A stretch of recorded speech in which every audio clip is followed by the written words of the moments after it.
Elektromobil həvəskarları bugün incə belə bir mövzuya toxunmaq istəyirik. Bilirsiniz ki, bu dəqiqə hər bir şəxs xaricdən, Amerikadan ən çox da Tesla maşınları gətirir.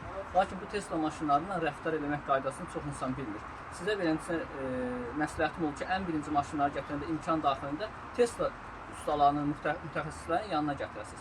Əgər bunu etmək istəmirsinizsə, müəyyən büdcə imkanları əlverişli deyilsə, onda bir neçə məsləhət vermək istəyirəm ki, necə rəftar eləmək lazımdır. Birinci, bu yoldaş maşın gətirib bura.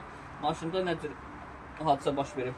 Qardaşın maşını xodlu vəziyyətdə gedib dəmirçiyə, lakin antifriz baçoku dolu olmadığına görə və antifrizin havası çıxardılmasında, həm də radiator qoşulmadığına görə dəmirçi düzü radiatoru qoşacağını demişdi, lakin quraşdıra bilməyibdi.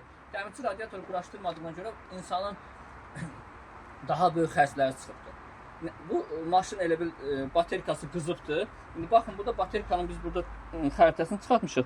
Baxın, bütün voltajlar 3.8-dir. Amma bir dənə seksiyanın, bir dənə hissənin voltajı isə 96 hissədən ibarətdir, onu deyim ki.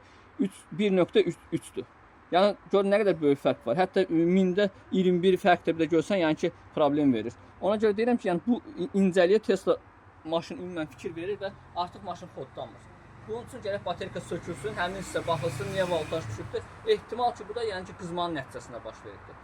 Yenə ümumən hamınıza minnətdarlıq edirəm. Kanala çalışın, abunə olun, maarifli olun. Çalışın, yəni bu maşına rəftar eləyəndə bu qaydalara, bu işlərə riayət edəsiniz. Çox sağ olun.